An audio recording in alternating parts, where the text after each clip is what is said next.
You heard that right, Drake fans and music fans out there. I'm going to attempt what might be the longest ranking of any album, tier list, what have you. And that's ranking all 18 projects from Drake's discography from the worst to his best. And before I start this off, some little bit rules of thumb. At the end of the day, when it comes to these rankings and tier lists, the only projects that will be excluded from this is always going to be any collab projects. So projects such as the Drake and 21 Savage Her Lost, or Drake and Future's What Time to Be Alive, or the Party Next Door and Drake Out with Some Sexy Songs for You are excluded from this lineup. And EPs like the Scary Hours EPs 1 and 2 are also excluded in this ranking. And finally, everything I say and rank at the end of the day is my opinion and my personal thoughts. So if you have a huge disagreement about where your favorite Drake albums are placed in this ranking, that's fine. It's okay. Let me know down below at the end of this video how you feel about this. But bear with me as I'm going to try to breeze through the first half of this and then go in detail in the second half. Now, at the number 18 spot, what I objectively believe still to this day is Drake's worst project and one that I just don't see myself ever going back to is his 2021 album, Honestly Nevermind. I think this project really was like Drake's lowest point ever during this time because not only is this an album that's filled with so many low points, so many forgettable moments in this project, but simultaneously, like if that song with 21 Savage with Jimmy Cooks wasn't on this album, this objectively would still be the worst album on Drake's discography. Again, I have not heard a single goddamn peep about people talking or praising about this project since its initial release. And yes, even though people are now reassessing this because of the Iceman and Habibti and the Maid of Honour rollout, like I can't deny that like this is still like my least favorite project from Drake to this day. This is also the moment where I kind of just kind of really lost my shit and really just was like, man, I kind of lost a lot of confidence at that point. So again, massive disappointed project that for its time I just didn't like. It's also one of the more like forgettable projects in Drake's catalog, and it makes a whole lot of sense that given that no one is really talking about this project. I know you don't talk about this project, and I will simply leave it at that because this is just a huge forgettable album that no one has really cared about in the first place. So yeah, at number 18 will be Honestly Never Mind. At number 17, I'll probably go with Habibti. This project, for the many listens I had after giving it a shot, maybe give it one more chance, I still don't like this project. I think that this basically feels like Honestly Nevermind Part Two, but if it was just slightly, just slightly better. And again, honestly, oh sorry, Habibti. God, I'm already losing my fucking shit. Like Habibti, it's not the worst project in the discography, but you could really switch around between these two projects in terms of the placement, and I wouldn't mind either way. Habibti is just forgettable, is boring. Yes, it does have much better production highlights compared to Honestly Nevermind, but the feature list with Sexy Red in the mix, which honestly, I think I could say with this Iceman rollout, every Sexy Red feature on this has been a dud, has been terrible. It's not the same as it was with For All My Dogs when she was featured on there. But yeah, Habibti is just not a favorite for me as of right now. Again, maybe that will change once I give this and Maid of Honor more and more chances down the line. But as of right now, this is like the number 17 spot for me. It's just super forgettable, really boring, really drab, has some questionable ass lyrics, which will be the same when you go into the number 16 spot, which is Maid of Honor. Now, again, you're probably saying to yourself, hey, a bit of a recency bias to put it super low below the list. But you have to keep in mind, like, you're telling me to put Maid of Honor or Habibti above the other Drake projects that are clearly, like, better and or more talked about and respected upon than these, Like, that's crazy. But what I will say though is Maid of Honor does have some really good, decent highlights, albeit a questionable album cover. But as I mentioned already when talking about all three of those projects in one video, I do think that whole phase was a pretty interesting start to the project. I also think Princess, while it is really goofy for the production, I do think this was Drake trying to go something a little bit different. But I can't deny that the Chia Prima Sexy Red is still pretty bad. I will admit that. The more that needs to be said about that track, about how she reinterpreted the cha cha slide or some bullshit, the more we'll forget about that. But again, there are some highlights on here that I like, with Q&A, Goose and the Juice. Um, I think True Bestie, it's a fun track in my opinion. That at times it becomes borderline like fun to listen to as like a guilty pleasure album. So Maid of Honour would probably be above here in its own regard. A little bit of some contention here because we're still at the bottom half.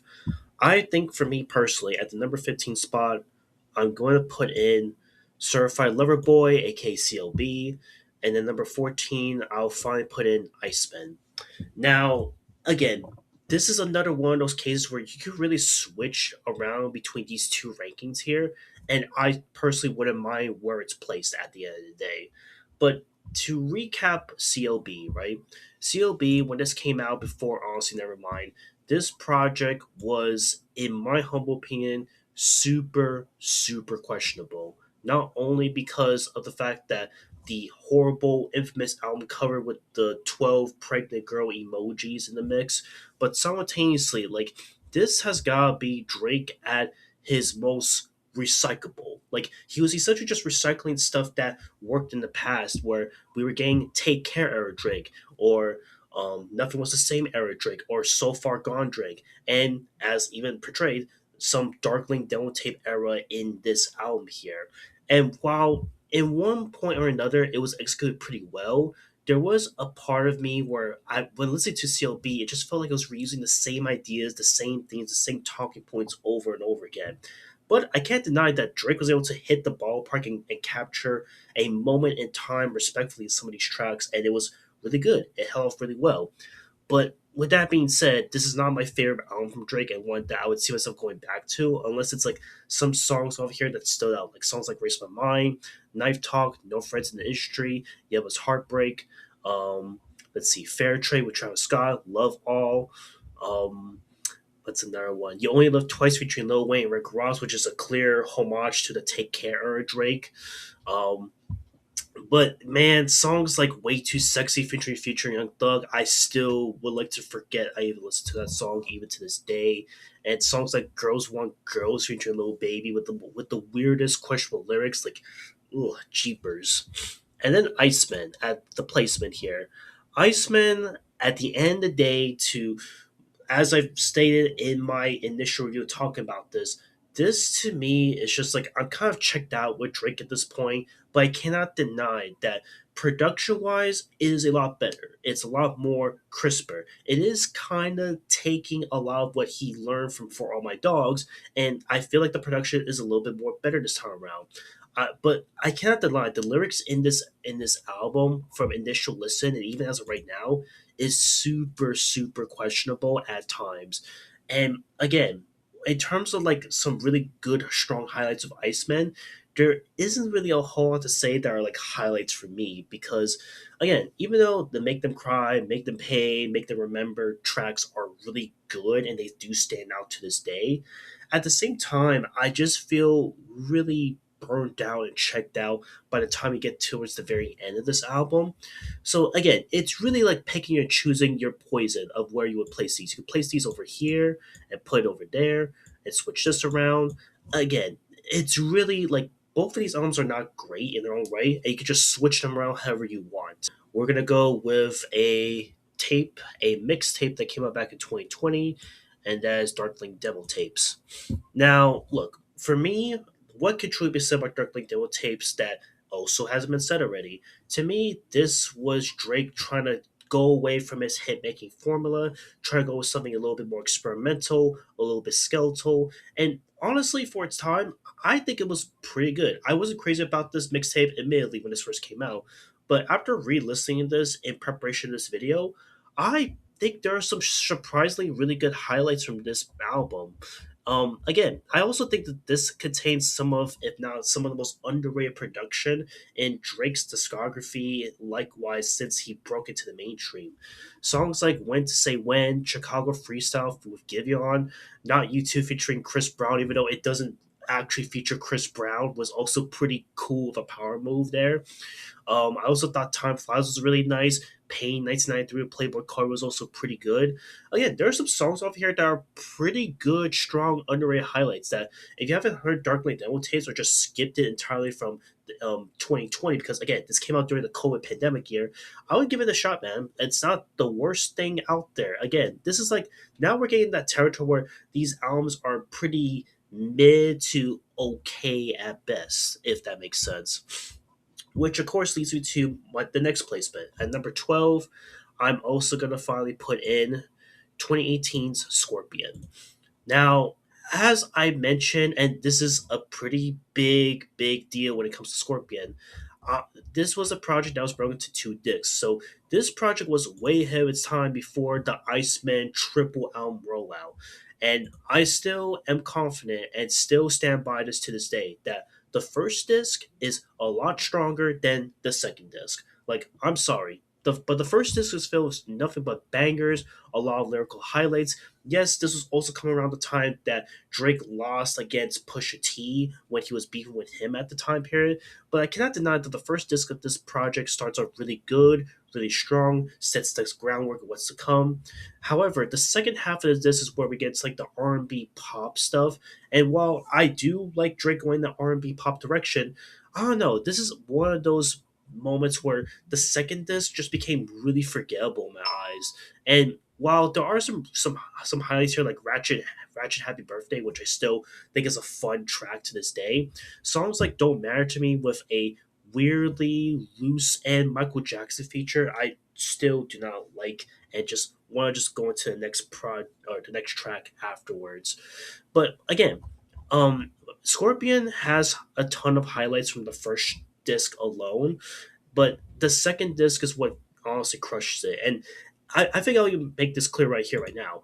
If Scorpion's like two disc alone was separated and we got like two separate albums, I would put the first disc much higher on this ranking, and the second disc would be way below where it is right now. But because it's a double album, I have to rank it in the way it is, if that makes sense. But yeah, Scorpion, number 12 spot. And then at number 11, we're going to finally put in For All the Dogs. Now, again, this project, what can truly be said about this project that also has been talked about? Again, this was the project that essentially was the catalyst to the biggest rap beef to come out the following year after its initial release. But again, For All the Dogs to me felt like a massive return to form for Drake, especially given that this was getting off, if you're reading this, as too late era vibes. I was also getting like a little bit of hints of like the old school Drake that I come to know and love. And I feel like this was also a continuation of the collab project with that 2021 album with, or no, 2022 album with the Her Loss collab project. So again, I think For All the Dogs, like now in the modern day and age, a lot of people like to shittify on this album. I think this album's really good. I still think that this is like an incredible project. It's definitely the strongest project that Drake has come out of this decade so far, and I just can't really argue around that. Again, songs like Amen featuring Tease with Touchdown, Call and Fury featuring 20 Savage was really good. First Person Shooter featuring J. Cole, like, you can't tell me that that song is bad when you have J. Cole in the mix. I Don't Give a Fuck featuring Yeet was also another highlight that became a certified meme that year. Slime Yow featuring SZA was also really nice and really amazing. Again, there were a ton of features off of this album that were standouts or highlights. Hell, even the feature with Sexy Red with Rich Baby Daddy was really good. It was a fun track all around. So again, For All the Dogs was, again, may have some potholes at the end of the day, but this to me was like the last great attempt by Drake that was shown, and it really shows that hey, Drake actually had the talent to improve upon before we got the dismal Iceman rollout that we have right now. In a nutshell, because for me, I just feel like these are projects that in my view, was Drake not as full as potential, but it showed a lot of potential, if that makes sense. So at number 10, we're going to go with Room for Improvement, his 2006 mixtape. After that, number 9 would be Drake's comeback season. And then number 8 will be Thank Me Later, his debut album. And all three of these projects, in my view, showcases like Drake at him at his most foolish. Like, he has hidden potential, but it's not fully realized. That's the best way I could summarize it. And even despite the fact that, it's a little bit egregious to put these three projects above For My Dogs, or maybe above Scorpion here, right? I do think that this has a lot of like underrated lyrical like foretellings of what Drake has to offer from his first two mixtapes. And Thank Me Later does have some pretty iconic songs that have become main staples for anyone that's been a huge Drake fan, such as Find Your Love, Up All Night featuring Nicki Minaj, Fancy featuring T.I. Swiss Beats, Over.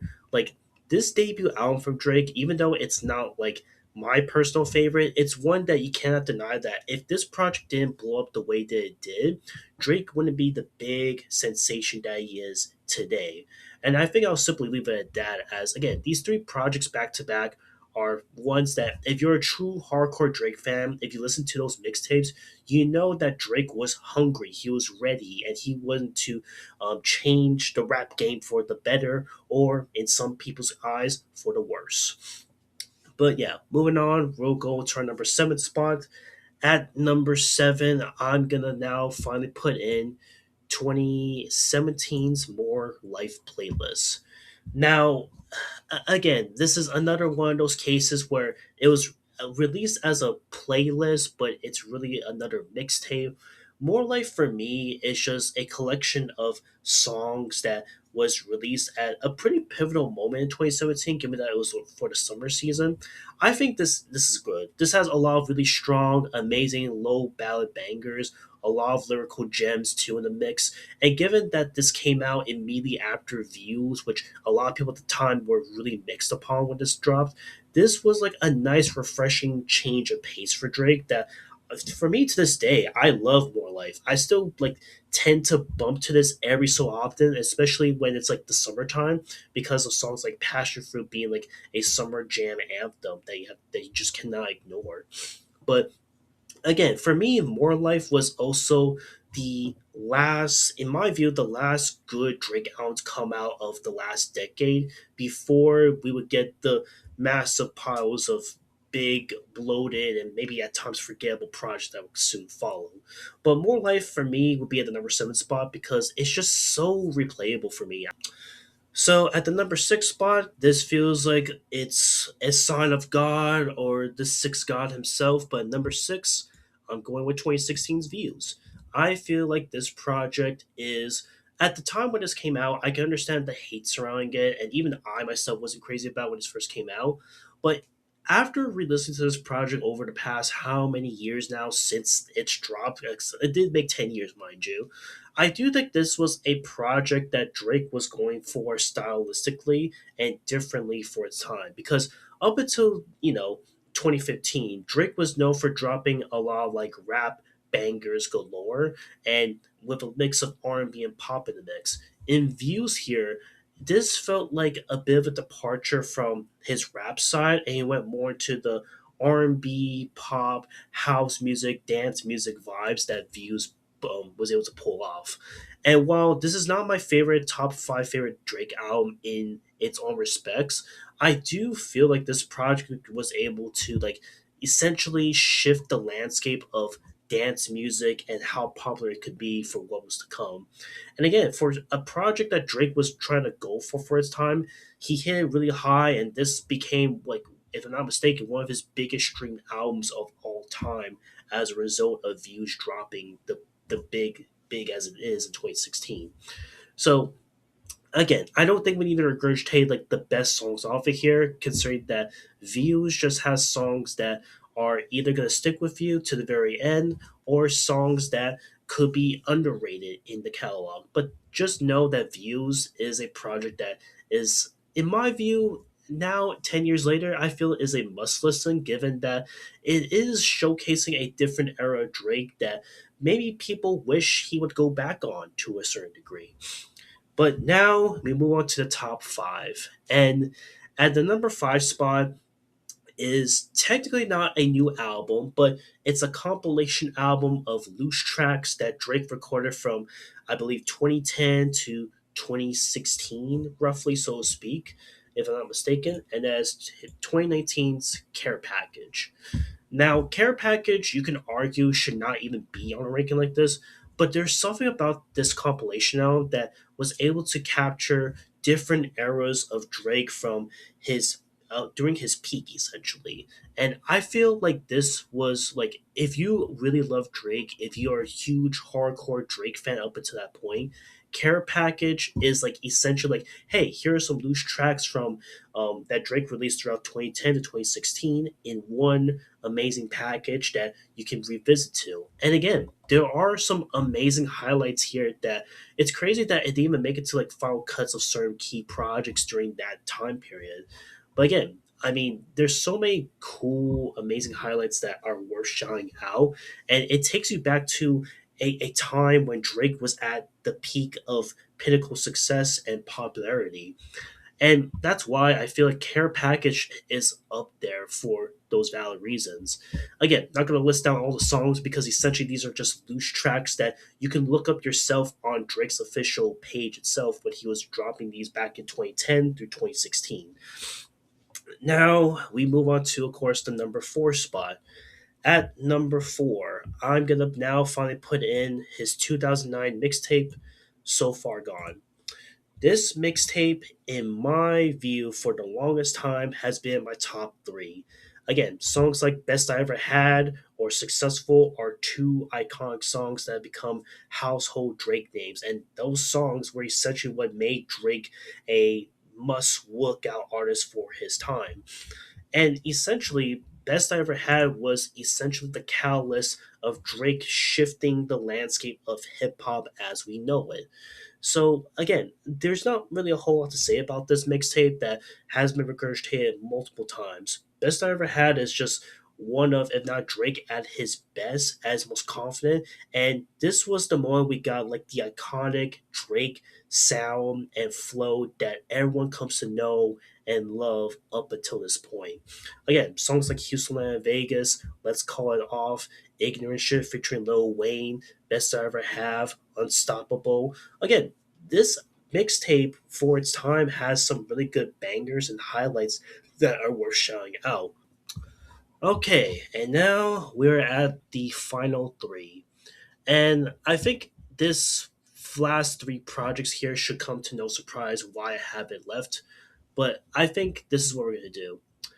At the number three spot, I'm going to go with Nothing Was the Same. Number two will be Take Care. And number one, If You're Reading This Is Too Late. Now, I think these three projects here in their own regard are incredible. You could really like make an argument and debate as to like what is really Drake's best project to this day within these three. But I feel like if you were to narrow it down to just the top three, these are still my favorite Drake projects even to this day, even despite all the other projects Drake has dropped in the midst of everything. I like these three projects in their own regard. When Nothing Was the Same, this was Drake at his finest, at his best, lyrically speaking. This was him at an all time peak with some of the best, if not like continuing the momentum that Take Care left off, if not a lot more confident, a lot more impactful in its own way. Hell, the deluxe edition of Nothing Was the Same is also super iconic in its own right that I just cannot ignore and deny that this is a nice quality project. Take Care, for the time that it came out back in 2011, this was easily a massive step up from not only his debut album Thank Me Later, but Take Care showcases like why Drake has become the biggest, most well-known artist. And it was the start of what people would identify as like the Drake sound that would come out, such as songs like Martin's Room, Headlines, Make Me Proud, The Model, Take Care, Hell Yeah, Fucking Right. Like there's so many like bangers and one liners off of Take Care that are just so iconic. The flow of this album is still incredible. But at the end of the day, if you were to tell me what is my favorite Drake project to this day, it would be his 2015 mixtape, If You're Reading This Is Too Late. A project that no one saw coming for its time, and this was a teaser to 2016's views. And in my view, If You're Reading This Is Too Late is, in my opinion, the best that Drake had to offer. This album, or sorry, this mixtape is filled with nothing but bangers after bangers after bangers. Even the slow burner moments, such as Preacher Party Next Door or the Wednesday Interlude, is also so good. They sound really nice.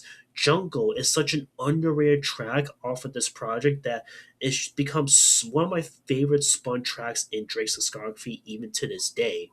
And then, like, again, there's just so much like lyrical attacks off of this mixtape that you cannot even ignore it at that point.